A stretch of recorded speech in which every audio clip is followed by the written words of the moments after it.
Hello, hello, hello, ladies and gentlemen. If you don't know who I am, my name is Shook. I make videos for NBA. I do also other stuff in my Discord, like XFL. Some people do sports betting. Sometimes we play CSGO, stuff like that. So I'll have a Discord link down below if that's something you're interested in. Definitely check that out. But all of these videos get posted on this subreddit right here. It's called DF Sports. You can find my posts. My username is Shook. I make updates with all of the news that comes out. You can talk strategy here. Um, ask me questions, stuff like that. So I'll always respond to you. So if that's something you're interested in, definitely check that out. And if you ever need to get a hold of me privately, you can always do so on Twitter if my internet could stop be slowing. At Tory Langley 1992 is my Twitter handle. You can message me if you need any help with anything. And haven't tilted in a while, guys. Have not tilted in a while. But LaMelo Ball absolutely breaking the slate. Going for like 1.5 fantasy points per minute. Absolutely burying the faders. Injured. Done for the game. Fractured ankle to bail out the people who faded. The free square LaMelo Ball. Absolute free square. Punished. Just absolutely punished.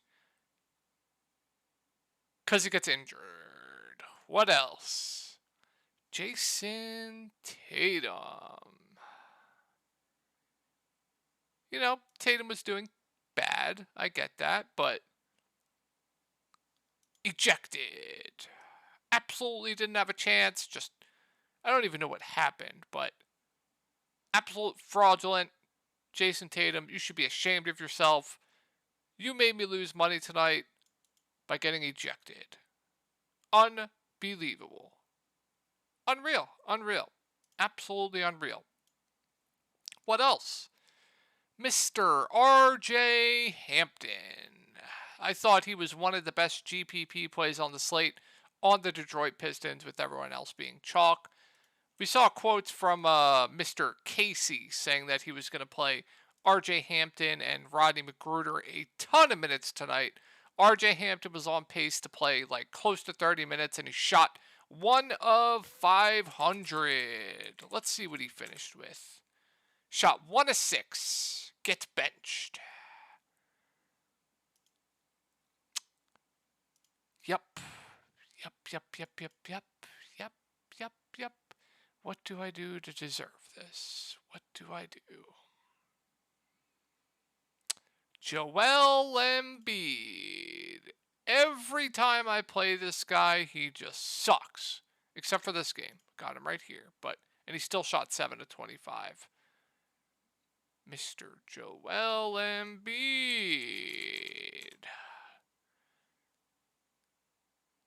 Nice game from him.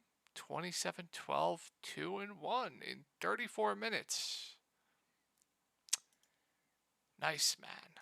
Nice. What else? Anything else I need to complain about? Giga-priced Jimmy Butler in a low total game. Terrible matchup against the Sixers. 10% owned. Absolutely breaks the slate. Alright, man. Alright. Cool, man. Cool. What else? What else? Oh, Mr. Dwayne Casey saying that he's going to go smaller tonight. Saying he's going to stagger Wiseman and Bagley. He does not stagger Wiseman and Bagley. Okay.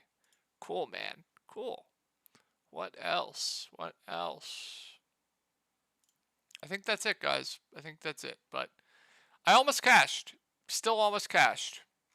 With Embiid, Tatum ejection, and LaMelo Ball injury. Still almost cashed.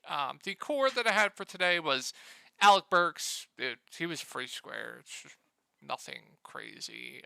Wiseman, another free square. Like I told you guys in the video. Just absolute smash. Killian Hayes, another core play. He absolutely smashed. He was another free square. So the core absolutely smashed, but nothing crazy there. They were all basically free squares, as you can tell by the ownership. And then I had Jason Tatum as a core play, and he got ejected. So Yeah, painful night with the injuries, with the ejections, but we got a nice 10-game slate for tomorrow. Once again, guys, if Discord's something you're interested in, I'll have a link to that down below. But without further ado, let's get into this 10-game slate. So I'm going to make this a quick one since 10-game slate, not going to go too into detail. Not going to go too into detail here, but we'll get through this pretty quickly. So on Chicago, it's a tough matchup against Toronto. There's just nothing really that stands out to me, even though I have to admit, I have called the Bulls pretty fraudulent the past few days, but after the All-Star break, they've been playing pretty well, and DeMar DeRozan finally had a good game, but I'm probably going to cross this team off in a really tough matchup in a slow paced game. So Vooch, Levine, DeMar, I don't think they're good plays at all. The value I'm just not going to go to like at all. I think the value is absolutely terrible. On Toronto, there's not much either. We also have Scotty Barnes coming back. Or wait, OG, who was out? Was it Trent? Has everyone been healthy for the past few games? I guess everyone's healthy. Am I high? Am I high? Oh, we have Fred VanVleet back, so we're gonna have to monitor starting lineup. Do they go to like one of Trent to the bench and keep starting Pirtle? Do they go, I don't know, one of the wings to the bench, keep starting Pirtle? We'll see. If Pirtle starts, I like him as a contrarian play at 6.1K. Would be a little bit too cheap if he starts. I think we get over 30 minutes from him as well in a good spot. So I think Pirtle definitely my favorite play from Toronto if he starts. Siakam with Fred VanVleet back takes a hit. Fred VanVleet himself, I think, is overpriced. Scotty is overpriced as well. OG Anunoby has had probably the biggest drop off I've ever seen anyone have. He has been god awful. He's been in trade talks and then he just didn't get traded, and now he just absolutely sucks. So, don't know what's going on with OG, but he's had the biggest drop off of how well he's been playing earlier in the season to now. It's just absolutely insane. Don't know what's going on there. So, not going to touch anyone. I think my favorite play from Toronto is definitely Jakob Poeltl. Unfortunately, we have to consider the Lakers tomorrow. So no LeBron, no D'Lo. We have AD in. So I think Anthony Davis right now looks like one of the best spend ups on the slate. He's going to have to do everything for this team. And like in the past, we've seen without LeBron, he just absolutely destroys slates. So he's too cheap at 10.3K. I think AD looks great. I think Dennis Schroeder looks really good at 4.9K. He's going to start at the point, probably play close to 40 minutes. Good ball handler, good facilitator. Gonna stuff the stat sheet as well. I think Dennis Schroeder looks really good for value. I think Malik Beasley is a solid play at 4.5K. He's gonna have to do more offensively as well. Like him quite a bit. I think Jared Vanderbilt is a really good value at 4.1K. He's just way too cheap, especially without LeBron James. Can stuff the stat sheet, double upside, good defender, can get those block stills. He looks great for value. And then we'll monitor who they start. They could do a number of things. They could start Reeves, they could start Rui, they could start Lonnie, they could start Troy. We'll see. I think Lonnie's been out of the rotation of late. Yeah, we'll see. My guess would be Troy Brown would move into the starting lineup, but whoever starts for LeBron would be playable value. But a lot to like with the Lakers tomorrow. A lot to like. On to Memphis, there's not much here. Like, I know it's a really good matchup, so I think John Morant's a pretty good GPP play. I know he hasn't been great of late ever since Bane's been back, but guard's been absolutely destroying the Lakers, so I think Ja Morant makes for one of the better tournament plays on the slate. As a spend up, I assume he's not going to get too much ownership. I think Bane is a little bit overpriced for my liking. Same with Jaren Jackson Jr. Whoever starts at the 5, I believe Tillman started last game. Whoever starts, Tillman or Clark, they're both playable values. I'd prefer it to be Clark because he's the better point per minute guy between the two. Dylan Brooks, this guy's a black hole. All he does is shoot. Not excited about it, but yeah, he's playable. And I don't like anything else on Memphis. On to Washington. So Porzingis going to be out for tomorrow, and I like Kuzma, I like Beal, I like Denny, I like Gafford, I like these four guys quite a bit. They're too cheap with no Porzingis. So Kyle Kuzma, he's going to have to play huge minutes. We saw 38 minutes last game, shot 4 of 18. I don't think that's going to happen again. Guy that can stuff the stat sheet. Good matchup against Atlanta. I think Kuzma looks like a pretty good mid-range play. Bradley Beal played massive minutes last game. He's going to have to be the clear number one on this team. I think he looks very good at 7.6K. I think Denny is going to have to play a lot more. He gets a pretty big boost as well. I think he's solid. Daniel Gafford is going to have to play more. He's going to have a huge boost with no Porzingis. I think he looks like one of the better value plays on the slate at 4.5K. Just way too cheap as long as he can stay out of foul trouble. So I really like these four for Washington. The guards I'm not going to mess with. They're going to They go with the hot hand. Some games they'll go none. Some games they will go, Delon. So there's just not much with the guards here. If you want to take a shot on like a Delon, Kendrick Nunn, be my guest. But as long as Monte Morris is out, I would only take shots on them. Be my guest. Find tournament plays.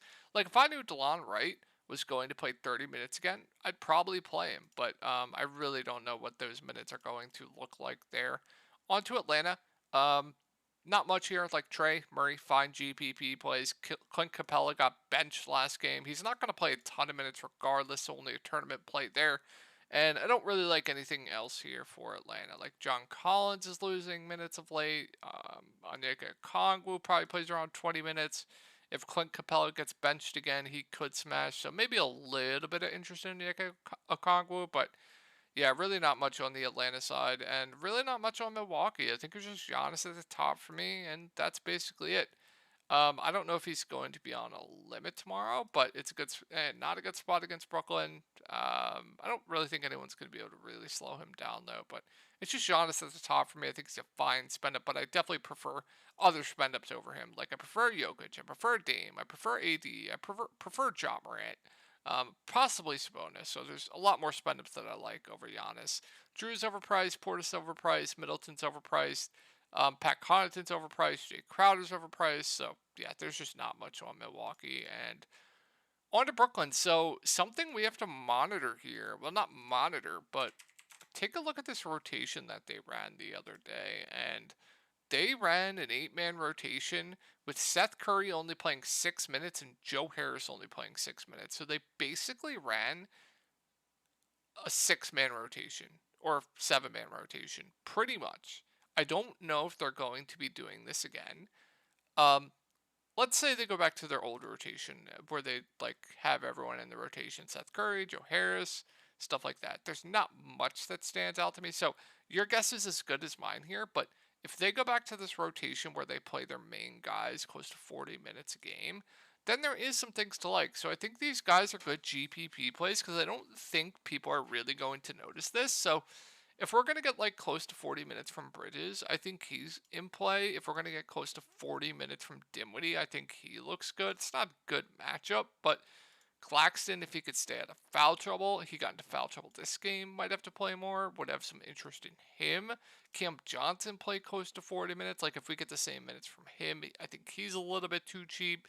So I think the Brooklyn guys look like good tournament plays to me if they're going to run that same rotation again. But your guess is as good as mine if they're going to do that again. I really don't know. Cam Thomas has played more minutes of late.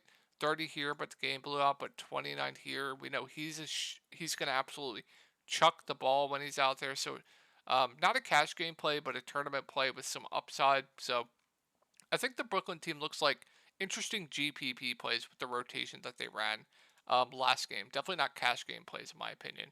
On to Sacramento. So we have Fox questionable. If everyone's in, I think it's a really good matchup. So I like Sabonis. Triple double upside. He's been in massive foul trouble of late. Definitely does have upside in this spot. Oklahoma has been bad against bigs. So I like Sabonis as a contrarian play. Fox has had 30-point games in 6 or 7 straight games. If you want to ride that hot streak, also playing huge minutes, a good matchup. I wouldn't hate you for it. The wings, they all lose minutes if they're playing bad, so they're really hard to get to for me, and I don't really like anything else. But if Fox is out, then yeah, you can consider Davion Mitchell if he moves into the starting lineup at the flat man. He's been really bad. Terrence Davis would probably play a little bit more. He would be a fine tournament dart. Malik Monk probably plays a little bit more, but always have interest in him because if he's playing really well, he can get extended and break the slate. So, and then Sabonis would look better. The wings don't really get boosts, in my opinion. So keep an eye on that Fox News. Could open up some plays. So who's ready to get hurt by Josh Giddey tomorrow? Who's ready for it? Who's ready for it? I can't fade him. Because if I fade him and he goes for like 50, I'm going to have to drink bleach. I'm going to have to drink bleach because I don't know what I'll be doing with myself. Because I'm telling you right now, Josh Giddey is going to be in my lineup tomorrow. Do not play him. Do not. But I mean, man, as long as this game stays close, I'm going right back to him. The ownership's going to be a lot lower than it should be. We've seen in the past when SGA is out, he can go for like 50 to 60 plus. I remember one game he went for 70 without SGA. It's just the usage is there without SGA, and the peripheral stats are always going to be up with him. And now you have a faster paced game. Faster paced game here. Run it back with Sacramento. So I still like Giddey quite a bit. Jalen Williams is going to play a ton. He'll get more shots up, find GPP play. Lou Dort, I still think is too cheap at 5K. He looks good to me as well. Isaiah Joe, I don't know what they're doing with the price here, but if he starts, I still think he's a really good value play. If he comes off the bench, definitely a little bit riskier. Kenrich got benched, dealt with foul trouble last game as well, but a fine tournament dart. Jalen Williams also got benched, so just large field GPP dart. Everyone else I'm probably going to stay away from. Let's move on to Denver. So Jokic, if you think this game stays close, I think looks amazing. Phenomenal matchup against Sengun. He could just absolutely break the slate here. So I don't know why he continues to stay below 12K. I really don't understand what DraftKings is doing with the pricing. He should be at like Luka pricing. So Jokic looks great if you think this game stays close. If everyone's in, there's not much else that stands out. But if Jamal Murray's out, I'm ready to lose more money with Bruce Brown. Unfortunately, he'll probably start at the point, probably play over 30 minutes. Price is now down too, so would like Bruce if Jamal's out and he starts. Reggie will get the backup point. He would be a fine GPP play. And then if I don't think there would be much else for me. On to Houston. So we have Jalen Green back. We have we have Kevin Porter Jr. questionable. If KPJ's in, I don't like anything. Sengun's not playing enough right now. I assume KPJ and Jalen Green might be on a limit, so it'd be hard to go there. I think Jabari, KJ lose usage, wouldn't go there either. Tari Eason, no. And then like Josh Christopher, Ty, they're all to play now with Jalen Green back. Kevin Porter Jr. is out though. There's still not much. Like once again, they're benching Sengun. I don't understand what they're doing there. Jalen Green, if he's not on a limit, I always have interest in. Always a good GPP play just because he has a tremendous ceiling when he's hitting his shots. Playing at the point too. Jabari, KJ still iffy on, but Jalen Green back, and then we'll monitor what they do with the starting lineup. Like if they start Josh Christopher, because if they start Jalen Green at the point, what would they do? Like Jalen Green at the point, Jabari Smith, Sengun, KJ Martin, and Josh Christopher maybe. I don't know. We'll see. Whoever starts for Kevin Porter Jr. I think would be playable. I'd prefer it to be Josh Christopher, but I don't know what they're gonna do. I really don't. So, yeah, that's Houston. Last set of games here, guys. Pacers, there's not much. Slow-paced game here. Halliburton's a fine GPP play. Turner, okay GPP play. I'm not going to go to anyone else, though. Dallas, there's nothing either. Like, Luka's overpriced with Kyrie in this offense. Kyrie's overpriced with Luka in this offense. So, they're just GPP-only plays to me. Christian Wood's not playing enough. There's just nothing on Dallas. On to the Spurs. So, unfortunately, we have to consider this game once again here. So we have a sellout. We have Trey Jones questionable. I don't think he's going to play. So we'll go over it assuming Trey Jones is out. So Keldon has a ceiling in a really good matchup. Pace up spot if he can hit shots. Always like him for GPP. Zach Collins, 6.4K. I still think is a solid play at this price tag as long as he can stay out of foul trouble in a good spot. Branham, blowout proof. Probably plays 30, 35 minutes with no Trey Jones. I think that's fine. Sochan is okay. Devontae Graham, I think, is solid. Even off the bench, I think he still plays over 25 minutes. Good point per minute guy. Fine contrarian GPP play. K debates Diop if he starts. Playable. Not going to go to anyone else, though. And then Utah, no Clarkson, no Sexton. So, once again, in a really good spot. I like marketing quite a bit. Definitely an outlier game here, busting, but she'll play close to 40 minutes. They're clear number one of the best matchups in the league. I think Markkanen looks like a pretty good play to me. I think Walker Kessler, as long as he doesn't get randomly benched, looks good at 6.7K. I think THT is still too cheap with no Sexton starting at the point. Gotten a massive foul trouble here. He's still too cheap. I think he looks really good still. Kelly Olynyk's a fine play, and then we'll monitor who they start. Probably a Baj will start. Don't have too much interest there, but I'll mention Chris Dunn. Played 23 minutes, definitely an outlier game, but he's a good point per minute guy that can stuff the stat sheet. If he's going to be over-owned, I'll fade him, but if he's like a low-owned option, then yeah, sign me up for some Chris Dunn. And that'll do it for Utah. Last two games here, guys. We have Rudy Gobert in, I believe. So, Ant, I like quite a bit after he burned everyone last slate. have to have short-term memory in DFS. Not the best matchup here, but I think Ant's a pretty good GPP play. Rudy Gobert is fine. Conley, no. Kyle Anderson, no. McDaniels, no. Nas, no. So it's basically just Ant for me at the top. With the Clippers, I'm out on this team. We have Zubac possibly coming back. They're also going small, so can't go to Plumlee, can't go to Zoo, can't go to Kawhi, Paul George. They're fine. I think my favorite play is Russell Westbrook. He's been smashing on this team. He obviously didn't play the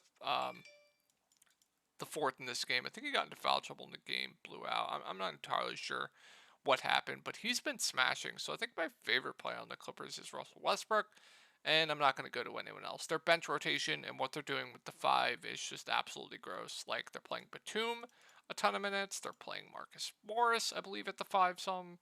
It's just disgusting.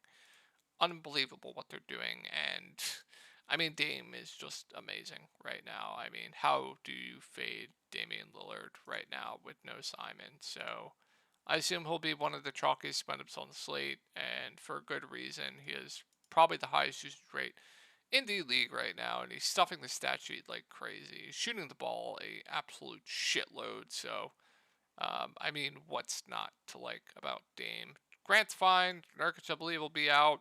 So Drew, Watford, they'll split the center minutes. I think Watford had a good game 2 games ago. Thibault, Reddish, they'll both start. Reddish 4.5K. I definitely do prefer to Thibault. Thibault also playable though at 3.5K. So last team here, guys. So Poole has just been god freaking awful. I don't understand what he's doing, but fine tournament play with upside. Klay Thompson's been the much better player of late. Has been shooting the ball really, really well as well. Also has that shooting forward, shooting guard eligibility. So, like Klay for GPPs. We also have Draymond coming back, so that's going to hurt Looney. That's going to hurt Kuminga. Whoever starts, I think, would be playable, though. Dante's going to lose minutes, so not too interested there. And that'll do it for the slate, guys. I hope you guys had a great night, and I will talk to you all tomorrow.